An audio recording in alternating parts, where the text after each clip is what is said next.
नमस्कार जी। नमस्कार साहिब सर। बहन जी क्या नाम है आपका? सर मेरा नाम गीता है। बहन जी कहाँ से हैं आप? सर मैं तुगलकाबाद गांव दिल्ली से हूँ। बहन जी संत रामपाल जी महाराज से नाम दीक्षा आपने कब ली? सर मैंने 13 जुलाई 2014 को ली थी। बहन जी संत रामपाल जी महाराज से नाम दीक्षा लेने से पहले आप क्या भक्ति साधनाएं करते थे? सर जी जैसे हिंदू धर्म में हम जन्मे तो देवी देवता, जैसे गांव में भी यही होता था। फिर यहाँ ससुराल में आए तो हमारी इष्ट देवी है कालका जी, तो हम ज़्यादा वहाँ जाया करते थे। और जैसे नवरात्रों का व्रत करना है, कई बार कोई और भी बता देता वो भी करना है, तो यही साधना करते थे। बहन जी आपने बताया कि आप कालका देवी की भक्ति करती थी और भी देवी देवताओं की भक्ति करती थी, तो इन सब भक्ति साधनाओं से आपको क्या लाभ मिले? सर जी मतलब हमें कुछ भी लाभ नहीं मिला इन भक्ति से।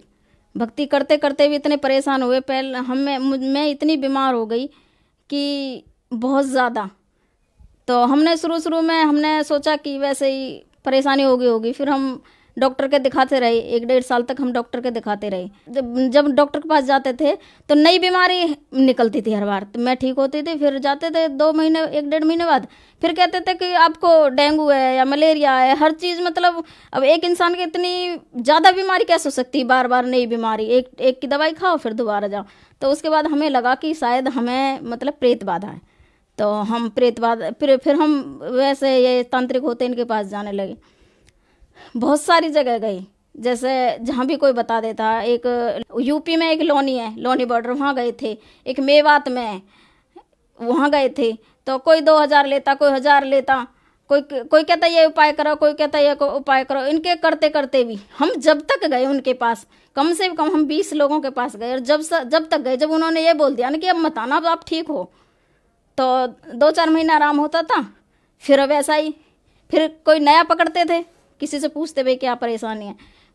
जो ये आजकल बुखार होते हैं ना नॉर्मल, जैसे अब बुखार हुआ, फिर आप हमने दवाई ले ली, कोई नहीं बुखार है, रोज होते रहते हैं, हो जाते हैं, कभी कभी ठंड लग गया किसी वजह से, तो दवाई ले ली, ठीक हो गई। हम इतने डरे हुए थे कि अगर हमारे बुखार होगा या तो मलेरिया होगा या डेंगू होगा या टाइफाइड होगा या इन्फेक्शन होगा, बच्चों को भी किस किस को दिखाएं।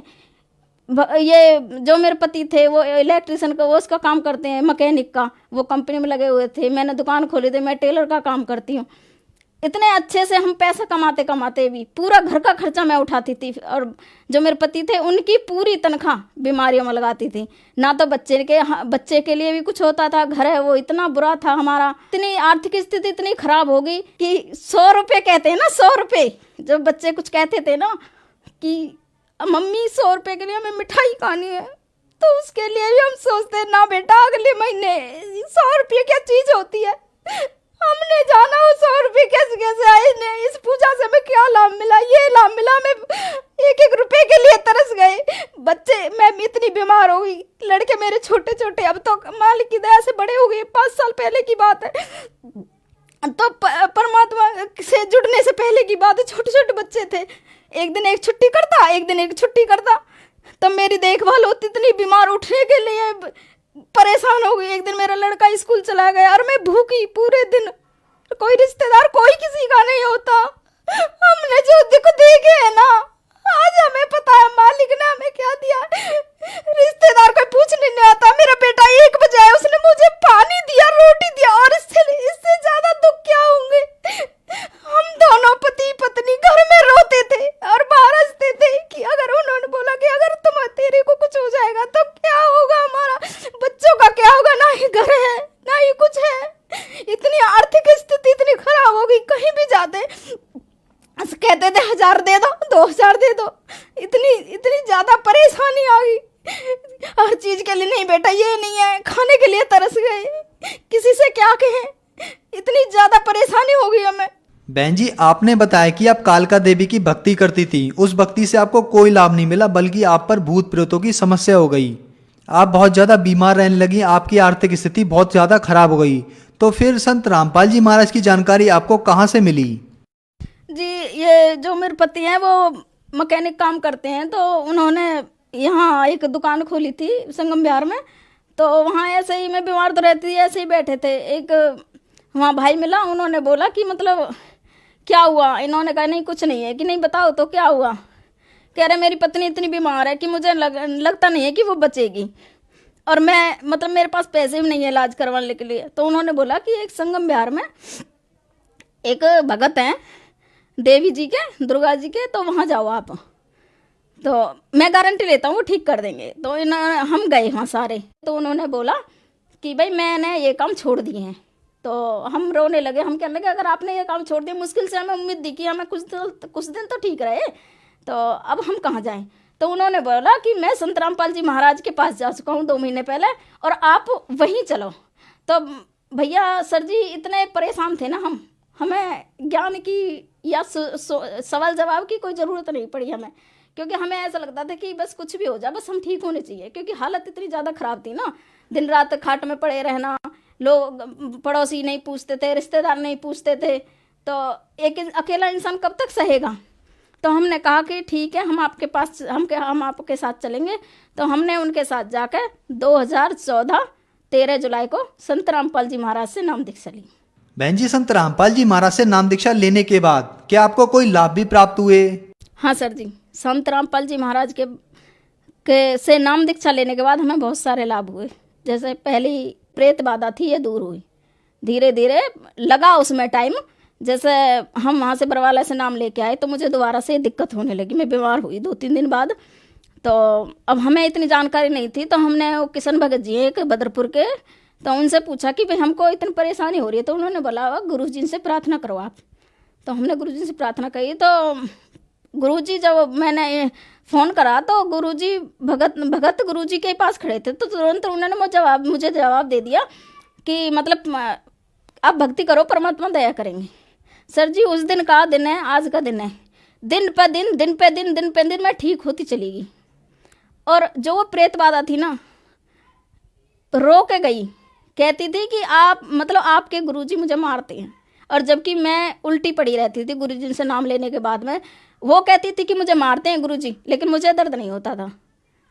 वो कहता था कि आपके घर से चला जाऊंगा, औरों को भी ले जाऊंगा, मैं आपके दरवाजे तक भी नहीं आऊँगा, अपने गुरुजी से कह दो मुझे छोड़ देंगे। एक लाभ तो ये हुआ मुझे। और जी संत रामपाल जी महाराज से नाम दीक्षा लेने से पहले जैसे हमारे घर नहीं था, और हमारी छत टूटी हुई थी, फर्श टूटा हुआ था। जब सब सोते थे ना बारिश में, तो मेरे पति ये देखते थे कहाँ से वो लगाऊं, चद्दर लगाऊं कि हमारा छत टपक रही है। तो हमें रोना आता था इस बात पे कि पता नहीं सबके घर बनता, हमारा क्यों नहीं बनता। तो मालिक की दया से वो घर बना। इतनी बुरी आर्थिक स्थिति थी हमारी कि 100 रुपये खर्च करने के लिए हमें सोचना पड़ता था। आज संत रामपाल जी महाराज की दया से आज हमने आर्टिका गाड़ी ली है, जबकि पड़ोसी ये कहते हैं कि इतनी बड़ी गाड़ी तुमने कैसे ले ली। तो ये हम कह रहे हैं कि ये मालिक की दया। नहीं, हमने तो कभी सोचा ही नहीं था कि हमारे पास कभी गाड़ी होगी, बस ऐसे सोचते हैं उनके पास गाड़ी, हमारे पास क्यों नहीं है। तो संत रामपाल जी महाराज की इतनी बड़ी दया है कि उनकी कृपा से हमने आज आर्टिका गाड़ी ली है।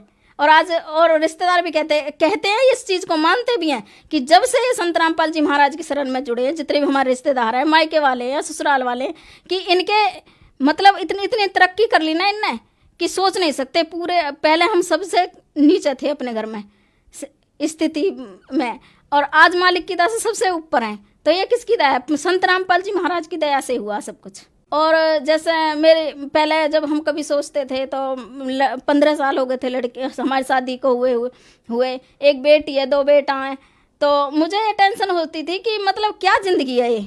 जैसे अब मतलब 15 साल में हम एक मकान नहीं बना पाए, तो अब कमाते कमाते मकान बनाएंगे, फिर उसके बाद बच्चों की शादी करेंगे, हम ऐसे मर जाएंगे कमाते कमाते। लेकिन संत रामपाल जी महाराज की दया हुई, उनके नाम उपदेश लेने के बाद हमें ये पता लगा कि दहेज देना और दहेज लेना दोनों ही अपराध हैं। और अब हमें इतनी टेंशन नहीं है कि हमें पता है हमें दहेज देना नहीं है, ना ही दहेज लेना। तो एक लाभ ये हुआ। और मेरी बेटी है, उनका अभी जून में तबीयत ख़राब हो गई बहुत ज़्यादा। तो पहले हम लालकुआ लेके गए, उन्होंने भी कुछ आराम नहीं हुआ, पेट में दर्द हुआ। फिर उसके बाद लाडो सराय लेके गए, उसके बाद फिर मालवीय नगर लेके गए, उन्होंने भी कोई मतलब एक्सरा वगैरह करे थे, उन्होंने सफदरजंग के लिए लिख दिया। फिर सफदरजंग लेके गए, सफदरजंग में अल्ट्रासाउंड वगैरह हुए। सारी रात हम लाइन में लगे रहे वहाँ रोते रोते। तो उन्होंने बोला कि मतलब इसके बच्चादानी में गांठ है। एम्स में लेके गए, मेडिकल हॉस्पिटल एम्स है जो, उसमें लेके गए दिल्ली में। तो उन्होंने बताया कि आपकी लड़की के आंतों में होल है और आपका ऑपरेशन होगा लड़की का, वो भी डबल ऑपरेशन होगा, और अगर आपने ऑपरेशन नहीं करवाया तो ये मर भी सकती है और गारंटी कोई है नहीं। तो हमने गुरुजियों से प्रार्थना लगाई। संत रामपाल जी महाराज ने बोला कि परमात्मा दया करेंगे, आप जैसे डॉक्टर कहते हैं ना वैसे करो। उसके बाद फिर हमने उनसे बोला कि आप ऑपरेशन कर दो, तो उन्होंने बोला कि हमारे पास बेड खाली नहीं है। और उसके बाद फिर उन्होंने बोला सफदरजंग ले जाओ। मैं कि नहीं, सफदरजंग में बहुत ज़्यादा भीड़ भाड़ होती है, वहाँ इतनी अच्छे से नहीं होती। तो हम फिर इसको लोकनायक में लेके गए। लोकनायक में जाने के बाद इसका ऑपरेशन रात में हुआ। तो उसके बाद फिर संत रामपाल जी महाराज की दया से 1 हफ्ते में मेरी बेटी घर वापस आ गई। और तीसरे दिन 10वें दिन हम इसके टाँके कटवाने गए, बिल्कुल ठीक थी। डॉक्टर ने बोला आप ठीक हो, आप खेल सकती हो, आप दौड़ सकती हो, अब बीमार थोड़ी हो। जबकि मैंने मेरी लड़की के साथ में 2 लड़कियां और थी 14-15 साल की, मेरी लड़की भी 15 साल की है। उनके 2-2, 3-3 बार ऑपरेशन हुए हैं। लेकिन अब और भी वार्ड थे, जेंट्स भी थे, बच्चे भी थे, लड़के भी थे। सबके मैंने देखा कि प्राइवेट हॉस्पिटलों में करवा के ऑपरेशन आ रहे हैं और यहाँ पड़े हैं 2-2, 3-3 महीना। एक लड़की का 4 बार ऑपरेशन हुआ और परमात्मा की दया से, संत रामपाल जी महाराज की दया से 1 हफ्ते में वापस आ गई। और वो डॉक्टर ने बोला था कि चांस कम है, आपकी लड़की के लैट्रिन वाली थैली लगेगी और वो कम से कम 6 महीने रहेगी। तो अगर हम कोशिश करके देखते हैं, ऐसा हो सकता है। तो कम चांस है, मतलब थैली लगनी है, ये 99% थैली लगेगी। तो संत रामपाल जी महाराज की दया से थैली भी नहीं लगी। 10 दिन में मेरी लड़की ठीक होगी। और आज सब ये पूछते हैं, पड़ोसी भी पूछते हैं, इस तरह आरती कैसी है, आराम है आरती के? आरती ठीक है, परमात्मा की दया से उसको कोई दिक्कत नहीं है। आज खेलती है, कूदती है, अच्छे से खाती पीती है, कोई दिक्कत, कोई कह ही नहीं सकता उसका ऑपरेशन हुआ है। तो संत रामपाल जी महाराज की शरण में जाने के बाद आर्थिक स्थिति बहुत ठीक है हमारी। मैं बिल्कुल ठीक हूँ। आज अगर मैं चल रही हूँ, मैं सिलाई का काम करती हूँ, पूरे दिन सिलाई का काम करती हूँ, घर का काम करती हूँ। अगर आज मैं चल रही हूँ तो वो संत रामपाल जी महाराज की दया से चल रही है। मुझे पता है, मेरा शरीर है, मुझे पता है। और जैसे जब मैं बीमार होती थी तो मेरे पति हैं, मैं काम नहीं करती थी, पति काम करते थे। मेरे बाल जो कंघी करते थे मेरे पति करते थे, पैर दबाते थे, हाथ दबाते थे। रात को 11-11 ड्यूटी करके 11-11, 12-12 बजे तक मेरी सेवा में लगे रहते थे। इतने मालिक की दया से ये सब इतना अच्छा हो गया। और उनकी नौकरी नहीं लग रही थी, सर में जाने से पहले दुकान खोली थी, कभी चलती थी कभी नहीं चलती थी। तो घर बनाया परमात्मा ने। घर बनाने के तुरंत बाद 2 दिन का काम छोड़ के गए थे, उन्होंने पंजाब में नौकरी मिली और आज अच्छी तनख्वाह के साथ, और मैं भी अच्छे से कर रही हूँ। आज बच्चे भी ठीक हैं और पति की नौकरी भी अच्छी लगी है, वो भी भक्ति करते हैं, हम भी भक्ति करते हैं। और मालिक की दुआ से हम 5 मेंबर हैं अपने घर में, 2 मेरे बेटे हैं, तो 1 मेरी बेटी है और 2 हम हैं। मालिक की दया से सारे भक्ति कर रहे हैं और हमें किसी चीज़ की कोई दिक्कत नहीं है। और अगर आती भी है तो हमें ऐसा लगता है कि हाँ हमारे सिर पर कोई है। पहले हमें ऐसा लगता है किसके पास जाएं, कभी शनिदेव के पास जा रहे हैं, कभी किसी झाड़ू लगवाने के पास जा रहे हैं, कभी किसी देवता के पास जा रहे हैं। आज हमें ऐसा लगता है नहीं, अगर हमें प्रॉब्लम है तो हमारे संत रामपाल जी महाराज उसे टालेंगे और किसी के बस की नहीं। आज हमें किसी की ज़रूरत नहीं है। आज परिवार वाले भी, रिश्तेदार वाले भी सब पूछते हैं। और जब हम बीमार थे, मैं पड़ी रहती थी, जब कोई रिश्तेदार नहीं आया, जब कोई घर वाला नहीं आया पूछने क्या हो रहा है, जब मैंने वो दिन देखे तो मैं आज तो मुझे इतना सुख दिया है परमात्मा ने कि मैं गिनती करूँ ना तो वो भी कम है। आज मैं बोलने लगूँ तो पूरी रात निकल जाए, पूरा दिन निकल जाए, इतने सुख दिए दाता ने, संत रामपाल जी महाराज ने। अगर संत रामपाल जी महाराज शरण में ना होते, आज 16 साल का वो, लेकिन उसकी जो चाल चलन है वो मुझे पता है। आज वो बीड़ी पीता, हुक्का पीता, वो बियर पीता, हो सकता है दारू भी पीता, नशा भी करता, लेकिन संत रामपाल जी महाराज की दया से ना ही हमारे घर में बीड़ी कोई पीता है, ना ही दारू कोई पीता है। कि आज हमारे मोहल्ले में इतने सारे घर हैं, एक भी घर उनमें ऐसा नहीं है कि जिनके घर में कोई दारू बीड़ी नहीं पीता हो। तो क्या मेरा बच्चा बच जाता? क्या मेरा पति बचता? नहीं बचता, क्योंकि ये दुनिया खाती है, दुनिया पीती है, रिश्तेदार भी वैसे ही, पड़ोसी भी वैसे ही, तो मेरा बेटा कहाँ बचता? तो मुझे पता है कि संत रामपाल जी महाराज ने जो हमें आगे दुख हो, एक बेटा जब दारू पिए तो कितने दुख होता है ना, कितने कलेश होते हैं। मैं देखती हूँ, पड़ोस में देखती हूँ, रिश्तेदारी में देखती हूँ, ये भी बहुत बड़ा सुख है संत रामपाल जी महाराज की कृपा से कि आज हम किसी नशा से, किसी भी गंदी चीज से हाथ नहीं लगाते। बहन जी, संत रामपाल जी महाराज से नाम दीक्षा लेने के बाद आपको बहुत सारे सुख प्राप्त हुए। तो जो श्रद्धालु आपको देख रहे हैं और वो भी किसी न किसी बीमारी से ग्रस्त हैं या किसी न किसी चीज से परेशान हैं, क्या वो भी संत रामपाल जी महाराज से नाम दीक्षा लेने के बाद ठीक हो सकते हैं? उनके लिए आप क्या संदेश देना चाहेंगी? सर जी, संदेश तो मैं क्या दे सकती हूँ, मैं प्रार्थना कर सकती हूँ।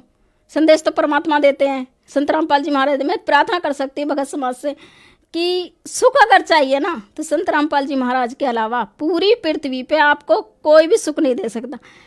लोक भी सुखी करेंगे और परलोक भी सुखी करेंगे। मुझे इतने सुख मिले, सब कुछ है संत रामपाल जी महाराज के दया, तो आपको भी हो सकते हैं। एक बार आप ट्राई तो करके देखो। आप इधर उधर भटकते हो, एक बार यहाँ भी ट्राई करके देखो। अगर आपको सुख ना कहे तो आप परमात्मा कहते हैं आप मुझे उलाहना देना, लेकिन मर्यादा में रह के भक्ति करना। तो जैसे हमें सुख मिले वैसे आपको भी मिलेंगे।